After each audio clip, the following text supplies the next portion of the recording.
ETF index mutual funds నేర్చుకుని stock మార్కెట్లో రాణించాలనుకుంటున్నారా? వెంటనే ఈ నెంబర్కి కాల్ చేయండి. హాయ్ వీవర్స్, మా సుమన్ టీవీతో కలిసి పనిచేయడానికి 2 నుంచి 5 సంవత్సరాల అనుభవం ఉన్న యూట్యూబ్ SEOs కావాలను. ఆసక్తి ఉన్న అభ్యర్థులు క్రింద స్క్రోల్ అవుతున్న నెంబర్కి వెంటనే సంప్రదించండి. రోజుకి 1 కోటి మందికి పైగా వ్యూవర్షిప్ని సంపాదించుకున్న సుమన్ టీవీ నెట్వర్క్ ఇప్పుడు సరికొత్త పంథాలో అడుగు వేయబోతోంది. సుమన్ టీవీ నెట్వర్క్ని జిల్లాల వారీగా ప్రారంభించబోతోంది. ఫ్రాంచైజీస్ కోసం ఆసక్తి కలిగిన వారు క్రింది నెంబర్ని సంప్రదించగలరు. నమస్తే రమగారు. నమస్తే జయ. రమగారు, మనము వివిధ రకాలైన కథలు చెప్పుకుంటూ వస్తున్నాం. ఫర్ ఎగ్జాంపుల్ అక్బర్ బీర్బల్ అని, చందమామ కథలు, విక్రమ బేతాళ కథలు, తర్వాత తెనాలి రామకృష్ణ కథలు, ఈ మధ్య దెయ్యాలు అంటే కొంచెం భయం అనిపించి సరదాగా ఉండే కథలు, ఆధ్యాత్మిక కథలు, ఒక్కొక్క దానికి ఒక్కొక్క మోరల్ ఉంటుంది. సో అక్బర్ బీర్బల్ అనేసరికి తెలివితేటలకు సంబంధించిన కథలు కదా. వీటిని కూడా అంటే ఎక్కువ చెప్పుకున్నట్లు అనిపించలేదు నాకు. 1-2 డిస్కస్ చేసినట్లున్నాం. వాటిని కూడా తీసుకొద్దాం రమ్మగారు. తప్పకుండా. ఈ రోజు అక్బర్ బీర్బల్ కథ ఏదైనా ఒకటి. కానీ నాకు ఫస్ట్ అసలు అక్బర్ బీర్బల్ ఇది ఎలా వచ్చిందండి? అక్బర్ రాజుగారు, బీర్బల్ ఆయన దగ్గర మంత్రి, అంతే. ఓకే. అంటే ఈ అక్బర్ కథలు అని అనగానే మనకి భారతదేశంలో మొఘలాయిల కాలం నుంచి ఉన్న కథల్లో రకరకాల వాటిలలో అక్బర్ చాలా జనరంజకుడైన పాలకుడుగా చెప్తారు. ఏవో కొన్ని రకరకాల వేరియేషన్స్ ఉన్నాయి, కానీ అక్బర్ కథని అక్బర్ని చాలా హెచ్చుగా ఆసక్తిగా జనాలు గమనించేవాళ్ళు. ఆయన చాలా ఏమనంటే ఇది పరమత సహనం కలిగిన వాడని చెప్తారు. ఈ మొఘల్ పాలకులలో చాలా గొప్ప పేరు వచ్చిన వాడు అక్బరే. ఆయన మన జీవితాల్లో భాగం ఎలా అయిపోయాడంటే, శ్రీకృష్ణదేవరాయలు, తెనాలి రామకృష్ణుడు ఎలా మనకి ఫేవరెట్ గా ఉంటారో, అక్బర్ బీర్బల్ కథల రూపంలో వ్యక్తులుగా వాళ్ళ గురించి మనకేం తెలియదు పెద్దగా. సో మనం సోషల్ స్టడీస్ లో చదువుకునేవి, సాంఘిక శాస్త్రం వల్ల, హిస్టరీ వల్ల మనకి తెలియాల్సిందే, కానీ వ్యక్తులతోటి మనకి పరిచయాలు అవి ఉండే అవకాశం ఏమీ లేదు. ఇప్పుడు వాళ్ళు ఎక్కడ వాళ్ళు ఏమిటి అనే దాని మీద కూడా మనకు ఆసక్తి లేదు, మనకు అక్కర్లేదు కూడా. మనకు కావాల్సిందల్లా వాళ్ళిద్దరిని రిలేట్ చేస్తూ చెప్పబడే రకరకాల కథలు. ఈ అక్బర్ ఒక రాజుగారు, ఒక పాలకుడు. ఆయన పాలనలో రకరకాల సిచ్యువేషన్స్ ఇప్పుడు ఎవరి దగ్గరైనా జరిగింది. మన జీవితంలో మామూలు సాదా జీవితాల్లోనే రకరకాల సంఘటనలు జరుగుతాయి. ఒక రాజుగారి జీవితంలో విపరీతంగా చాలా మంది జనాలతో అటాచ్ అయ్యి ఉంటారు కదా. ఆయన చూసిన రకరకాల సిచ్యువేషన్స్, ఆయనే క్రియేట్ చేసిన సిచ్యువేషన్స్, ఆయన వల్ల జరిగినవి, ఆయన చుట్టుపక్కల జరిగినవి, వాటిని ఆయన ఎట్లా సాల్వ్ చేశాడు, ఎవరి సహాయంతో చేశాడు, అట్లా చెప్పే కథల్లో భాగంగానే ఈ అక్బర్ బీర్బల్ చెప్తాం. బీర్బల్ చాలా తెలివైనవాడు, చాలా తెలివిగా అనిపిస్తాడు అనమాట. మన తెనాలి రామలింగడి కథలు చెప్పుకుంటాం మనం. తెనాలి రామకృష్ణుడు కవి, ఆయన పాండురంగ మహత్యం లాంటి అత్యద్భుతమైన మహాకావ్యాన్ని రాశారు. చాలా పరమాద్భుతంగా ఉంటుంది పాండురంగ మహత్యం. అట్లాంటి ఆయన సరదాగా చిన్న చెణుకులు విసురుతూ వికట కవిగా ప్రఖ్యాతుడయ్యాడు. అయితే బీర్బల్ గురించి చెప్పేటప్పుడు బీర్బల్ మంత్రిగానే ప్రఖ్యాతుడు, ఆయన కవిగా ఎక్కడ చెప్పబడ్డ. కథలు చాలా బాగుంటాయి. ఇది నేను చదువుకునే రోజుల్లో ఒక సాంస్క్రిట్ లెసన్ గా కూడా ఉండేది. సాంస్క్రిట్ పుస్తకంలో లెసన్ గా కూడా ఉండేది మేము చదువుకునే రోజులంటే. ఇది నేను 82, 83లో ఉందేమోనని అలా జ్ఞాపకం ఉంది నాకు. చాలా కాలం ఆ బొమ్మ కూడా గుర్తుంటూ ఉండేది. సాంస్క్రిట్ లెసనే అని గుర్తు, మరి హిందీ లెసను నాకు ఈ రెండిట్లలో దాని మీద కొంచెం అనుమానం కూడా ఉంది. ఆ కథ అప్పటి నుంచి నాకు తెలుసు. అయితే మనం ఒక సిరీస్ లాగా చేద్దాం జయ. ఈ వారం అక్బర్ బీర్బల్ కథ ఒకటి చెప్తాం, వచ్చే వారం ఇంకొకటి, ఒక 5 కథలు కనీసం అక్బర్వి. ఆసక్తి ఉన్న పిల్లలకి ఇంట్రెస్ట్ ఉందనుకో, ఆ పుస్తకాలు కొనుక్కుని చదువుకుంటారు సరదాగా. ఇదంతా తెలివే కానీ అందులో ఇంకా ఏమీ లేదు. ఏదైనా ఒక సమస్య దాన్ని సాల్వ్ చేయటం, ఏదైనా ఒక ప్రాబ్లము దాంట్లో నుంచి బయటపడటం, ఇంచుమించుగా అలాంటిదే. అయితే ఈ అక్బర్ కాలంలో ఏంటంటే, ఆయనకి ఇప్పుడు రాజు కదా, రాజుకి ఎంత రాజకార్యాలు పనులు ఉంటాయో అంతే ఖాళీ కూడా ఉంటుంది. ఏ పనులు లేవనుకో, ఖాళీగా ఆయన ఆలోచిస్తే ఆయనకు బోల్డని ఐడియాలు వచ్చేవి. ఆ ఐడియాలని ప్రశ్నలుగా మార్చి అందరినీ అడుగుతుంటేవాడు, అలా చేస్తే ఏమవుతుంది, ఇలా చేస్తే ఏమవుతుంది అని. అయితే ఏమైందట ఒకసారి అక్బర్కి, అంటే ఢిల్లీలో కదా ఈ కథలన్నీ, ఢిల్లీ కథలు. ఈ ఢిల్లీ నగరాన్ని ఆనుకునే కదా యమునా నది ఉంది, ఆగ్రా అక్కడ. అయితే ఒకరోజు ఏమైందంటే, చలికాలపు రోజుల్లో ఈయన యమునా నదికి వ్యాఖ్యాళ్ళకి వెళ్ళాడు, యమునా నది తీరానికి. ఆయన భార్య, ఇంకా తోడలుడు ఎవరో 2-3, వాళ్ళతో పాటు బీర్బల్ కూడా వెళ్ళేసరికల్లా నది స్నానం చేద్దాం అన్నట్టు, నీళ్ళలోకి దిగుదామన్నాడు. ఈ బీర్బల్ మిగిలిన వాళ్ళు అన్నారు, బీర్బల్ ఏం మాట్లాడలే. ఇంకో మంత్రి అన్నాడు, ప్రభు చలికాలం చాలా చలండి, ఈ నీళ్ళలో ఒక దిక్కకూడదు, ఈ చలిలో ఎవరుంటారంటే ఎందుకు ఉండరు అని ఈయన అడిగాడు. దీని మీద డిస్కషన్ సాగాక అక్బర్ ఏమన్నాడు, ఎవరైతే రాత్రంతా ఈ చలిలో యమునా నదిలో మేడదాకా నిలబడి ఉంటాడో వాడికి 100 మొహరీలు ఇస్తానని ప్రకటించాడు.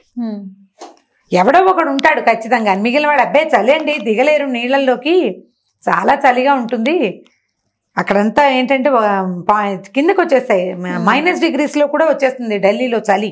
అవును, బాగా తక్కువ ఉంటుంది కదా, మనం ఇక్కడ 14-15 ఉంటేనే చలి అనుకుంటాం, వాళ్ళకి 1-2కి పడిపోతుంది, ఒక్కొక్కసారి మైనస్ కూడా వెళ్ళిపోతుంది. ఈ చలి అంటే గడ్డ కట్టిపోయినట్టు అవుతుంది. అందులో ఎవడైనా ఎలా దిగుతాడు యమునా నదిలో అని జనాలు ఎవరు ఉత్సాహం చూపించరని అనుకున్నారు వీళ్ళంతా. అయితే ఏమైందంటే ఒక బీద వ్యక్తి నేను దిగుతాను యమునా నదిలో అన్నాడు. సరే బాగుంది. ముందు రోజు సాయంకాలం ఆయనగా మేము యమునా నది దగ్గరికి తీసుకెళ్లారు, యమునా నదిలోకి దింపారు, ఒక పర్టికులర్ ప్లేస్ చూపించారు, ఇక్కడే ఉండాలి నువ్వని. రాత్రంతా ఇతను నదిలో ఉన్నాడో లేదో జనాల్ని కాపలా పెట్టారు, ఒక 5-6 సైనికులు గుడారాలు వేసుకుని కూర్చున్నారు. వాడు తెల్లవారేదాకా ఆ వ్యక్తి ఆ చలిలో యమునా నదిలో మెడదాకా పీకల దాకా నీళ్ళలో అలాగే ఉండిపోయాడు. మర్నాడు పొద్దున వచ్చాడు బయటికి. వచ్చిన తర్వాత ఏమైంది, చాలా ఒళ్ళంతా ఎట్లా ఉంటుంది నీళ్ళలో ఉండేసరికి ముడతలు పడిపోయి ఒక బాగా నీరసపడిన స్థితిలోనే వచ్చాడు అతను. వస్తే సరే ఈయన ఏమన్నాడు అక్బరు, వెంటనే బయటకు వచ్చిన వాడికి తడి బట్టలు విప్పించారు, బట్టలు కట్టించారు, ఏదో తాగడానికి తినడానికి పెట్టారు, కుర్చీలో కూర్చోబెట్టారు. అయితే ఇతను అన్నాడు, ఏమిటో స్నానం చేద్దామంటే మా వాళ్ళు ఒప్పుకోలేదు, స్నానానికే పని భరించలేనంత చలిగా ఉంటే నువ్వు బక్కటివాడివి, బలంగా కూడా లేవు, ఈ చలిలో ఈ యమునా నదిలో ఎలా నుంచున్నావు, ఏమిటి నీ శక్తి, అదేమిటో నాకు చెప్పమన్నాడు. రాజుగారు కదా అడిగితే చెప్పొద్దు. అతను ఏమన్నాడంటే ఏముంది ప్రభు, ఎదురుగుండా రాజప్రాసాదం ఉంది, అక్కడ ఒక దివిటి వెలుగుతోందండి, నేను ఆ దివిటీనే చూస్తున్నాను, ఆ దివిటి నుంచి నాకు వెచ్చదనం దొరుకుతోందని బాగా అనుకుని ఆ దివిటి వెచ్చదనంతో నేను యమునలో నుంచున్నానండి అన్నాడు. అనేసరికల్లా రాజుగారు కుళ్ళు మండిపోయింది. హత్తేరి, నేను చల్లో నుంచోమంటే నువ్వు దివిటి వేడి ఎలా తీసుకున్నావు, దివిటి వేడి తీసుకున్నానని నువ్వే స్వయంగా ఒప్పుకున్నావు కాబట్టి నీకు నేను రూపాయి వెళ్ళిపో అన్నాడు. వీడేం చేస్తాడు, కాదు కూడదని వాదిస్తే తలని ఉత్తరించేస్తారు రాజుగారు. మరి రాజు ఆయనకి ఎదురాడేది అవకాశమే లేదు, ఏం చేయాలో తెలియలే వీడికి. ఆయన నిరాశతోటి చాలా దుఃఖితుడై అతను అక్కడి నుంచి వెళ్ళిపోయాడు. వెళ్తూ బీర్బల్ గారింటికి వెళ్ళాడు.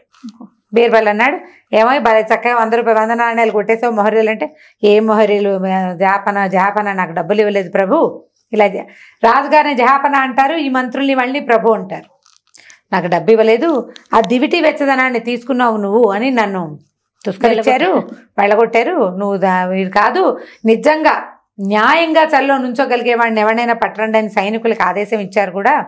చూడండి నా చర్మం అంతా ఇట్లా అయిపోయింది, ఈ చలికి నేనేం జబ్బు పడతానో, 100 నాణ్యాలు ఎలాగూ ఇస్తారు, 10 నాణ్యాలు పెట్టి ఆరోగ్యం చేకూర్చుకోవచ్చు, ఏదైనా బలవర్ధక ఆహారం తిని కాస్త నార్మల్ కావచ్చు అని అనుకున్నాను, ఆ అవకాశము లేకుండా పోయింది, నేను దొంగనయ్యాను, అబద్ధాలు కోరినయ్యాను, జహాపన నన్ను తిట్టారని ఏడ్చాడు వాడు. ఏడ్చేసరికల్లా బీర్బల్ అన్నాడు, నువ్వేం కంగారు పడకు అని 10 నాణ్యాలు తీసి చేతిలో పెట్టాడు. ఈ 10 నాణ్యాలు పట్టుకెళ్ళు, ప్రస్తుతానికి వైద్యం చేయించుకో, ఏదైనా జలుబు అవి రాకుండా, చలికి ఏదైనా జబ్బు చేయకుండా, నెమ్ము చేరకుండా ఏదైనా వెచ్చటి ఇంట్లో ఉండు, నువ్వు ఏదైనా వైద్యం చేయించుకో, నేను చెప్తాను నీకు అని చెప్పి పంపించేశాడు. మర్నాడు ఏం చేశాడంటే, వీళ్ళందరూ సభ తీరుస్తారు కదా, ఈ సభలో ఒక డిస్కషన్ వచ్చింది. నిన్నటి ప్రోగ్రాం ఏమి కుదరలేదంటే, సరే వీళ్ళంతా మాట్లాడుకుంటుంటే బీర్బల్ రాలేదేమిటి, బీర్బల్ ఎందుకు రాలేదు, బీర్బల్తో నేను చెప్దాం అనుకున్నాను అన్నాడు. బీర్బల్ ఎందుకు రాలేదా చూసుకునేసరికల్లా ఒక సైనికుడిని పంపించారు. బీర్బల్ ఏం చేస్తున్నాడు, ఎక్కడున్నాడో తీసుకురమ్మని. బీర్బల్ యమునా నది తీరంలో వంట చేసుకుంటున్నాడండి అన్నాడు అని చెప్పాడు సైనికుడు వచ్చి. అదేమిటి వంట చేయటం, బీర్బల్ ఏం వండుతున్నాడో చూద్దాం, ఏమైనా విశేషంగా వండుతున్నాడు కాబట్టి, నదీ తీరంలో వండుతున్నాడంటే మరీ బాగా చూడాలి, పట్టండి అని ఈయన ఒక 5-6 మంత్రులను వెంటేసుకుని భార్యామణిని కూడా వెంబడి పెట్టుకుని అక్బర్ గారు పోయి బీర్బల్ని చూడడానికి వెళ్ళాడు. ఈ బీర్బల్ గారు ఏం చేస్తున్నాడంటే, ఒక మంట పెట్టాడు, బ్రహ్మాండంగా నెగ్గడు మండుతోంది, దీనికి బాగా పై ఎత్తున ఒక కుండ వేళ్లాడేటట్టు పెట్టాడు. ఆ కుండలో బియ్యం, పాయసానికి పాలు బియ్యం పెట్టారు. మంట ఇక్కడుంది, కుండ అక్కడ. ఈయన పక్కన కుర్చీ వేసి కూర్చుని ఉన్నాడు, మధ్య మధ్యలో మంట తోస్తున్నాడు. ఈయన అన్నారు, అక్బర్ అడిగాడు, ఏమిటి వండుతున్నావు బీర్బల్, అని అడిగితే మహారాజా పాయసం చేస్తున్నాను అన్నాడు. పాయసం చేయాలంటే నువ్వు చేయటం ఎందుకు, ఇక్కడ చేయటం ఏమిటి, పైగా మంట ఇక్కడ ఉంది, కుండ అక్కడ ఉంది, ఇక్కడి నుంచి అక్కడికి మంట ఉంది, ఎప్పటికా పాలు కాగేది పాయసం అవుతుంది, వీరపల్ నువ్వు పిచ్చివాడిలా కనపడుతున్నావు అన్నాడు. అనేసరికల్లా వీరపల్ అన్నాడు, అదేమిటి ప్రభు, రాజప్రాసాదంలో ఉన్న దివిటి నుంచి యమునా నదిలో పీకల బంటి నుంచున్న వాడికి వెచ్చదనం అందగా లేంది, ఈ కాస్త దూరం ఎంత ఉంది, బాగా చేస్తే 4 మూరలు ఉంది, ఇది అందదు, అదే అవుతుంది, ఏలిన వారి దయ ఉండాలి కానీ చక్కగా అవుతుందండి అన్నాడు. అనంగానే అక్బర్కి తగిలింది దెబ్బ. ఈ మంట ఈ గిన్నెకి వెచ్చదనాన్ని ఇవ్వకపోతే వండటానికి ఎంత కావాలి, ఎంత వేడి కావాలి, అది లేకపోయినప్పుడు, ఇది కుదరనప్పుడు, రాజప్రాసాదం అంటే ఎక్కడుంది, యమునా నదికి చాలా దూరాన్ని ఉంది, పెద్ద దివిటి కాబట్టి రాత్రిపూట చుక్కలాగా కనపడింది వాడికి. ఆ చుక్క నుంచి వెచ్చదనం తీసుకోవాలంటే వాడి మనసు చాలా స్థైర్యాన్ని కలిగి ఉండాలి, ఈ చలిని భరించడానికి అది సరిపోతుందా. దాంతో ఆయన వెంటనే బీర్బల్ నాకు బుద్ధి వచ్చింది, వాడెవడో ఆ నీళ్ళలో నుంచున్న వాడిని పిలిపిస్తే వాడికి ఇవ్వదలుచుకున్న బహుమానం ఇద్దాం అనేసరికల్ బీర్బల్ అన్నాడు, ఇంకెక్కడ బహుమానం, మీరు నిన్న పంపేశారు, వాడు చచ్చేపోయి ఉంటాడండి చలికి, మీరు 100 ఇస్తే ఎలా కుదురుతుంది, 200 అయినా ఇవ్వాలి, మీరు నిన్న పంపించేశారు, వాడు ఆ చలితో మీరు డబ్బులు ఇచ్చి ఉంటే 10 రూపాయలు పెట్టేది 10 నాణాలు పెట్టి ఏదైనా చేయించుకునేవాడు, మీరు నిన్న పంపించేశారు, వాడు చచ్చిపోయాడో ఏమైపోయాడో అంటే సరే 200 ఇస్తాను, వాడిని పిలిపించండి అని పిలిపించారు. 200 బంగారు మొహరీలు అతని చేతిలో పెట్టారు, పట్టుకుని పోయాడు అనమాట. బీర్బల్ తెలివితేటలతోటి అక్బర్ తాలూకు అంటే ఇప్పుడు ఆయనకి ఆ మాట చెప్పకపోతే ఇప్పుడు అక్బర్ చెడ్డవాడని అనడానికి వీలు లేదు, ఆయన సరైన వాడే, కాకపోతే వాడు చెప్పిన కారణానికి ఆయన ఇరిటేట్ అయ్యాడు అనమాట. రాజులకి ఎలా ఉంటుందంటే క్షణచిత్తం క్షణ చెప్పలం, అసిధార వ్రతం రాజులతోటి ఉండటం, కత్తి మీద సాము, ఎప్పుడు వాళ్ళు తిరిగిపోతారో తెలియదు, ఆయనకి ఎప్పుడు కోపం వస్తుందో తెలియదు, ఆయన దేనికి బడకాయించి తిరిగి పోట్లాడతాడో అర్థం కాదు. కుదిరింది, బీర్బల్ ఆ రకంగా అక్బర్ని లైన్లో పెట్టాడు ఈ కథ ద్వారా. ఈ స్టోరీ మనం పిల్లలకి చెప్పచ్చు, ఇది ఇంట్రెస్టింగ్ గానే ఉంటుంది, ఇందులో ఒక తెలివి ఉంది. ఒక పొరపాటుని సరి చేయటానికి అలాంటి పొరపాటే ఇంకొకటి చేస్తూ మొదటి వాడిని సరి చేయొచ్చు. నువ్వు చేసిన తప్పే నేను చేస్తాను, నీది తప్పని నీకు తెలియకపోతే నా తప్పని తెలుస్తోంది కదా. జనరల్ గా లోకల్లో మనుషులు ఎలా ఉంటారంటే తమ తప్పులు ఎరగరు. అవును, మన తప్పు మన పొరపాటు మనకు తెలియదు, అదే ఎదుటి వాళ్ళు చేస్తే అదేమిటి మీరు ఎలా చేస్తున్నారంటారు. ఒకసారి నిన్ను నువ్వు ప్రశ్నించుకుంటే నీకు సమాధానం సింపుల్ గా వచ్చేస్తుంది. దానికోసమే ఈ కథలు. చాలా బాగుంది రమ్మగారు, సూపర్. మీరు ఇంటర్ప్రిటేషన్ ఇలా చేసుకుంటే, ఈ రకమైన ఆలోచనతో చూస్తే మీ తెనాలి రామ కథల్లో కానీ అక్బర్ బీర్బల్ కథలు కానీ ఖలీఫా కథలు చాలా బాగుంటాయి. అవి వీటన్నిట్లలో నుంచి మనకి జీవితానికి అవసరమైన విషయాలు వస్తాయి తప్పకుండా.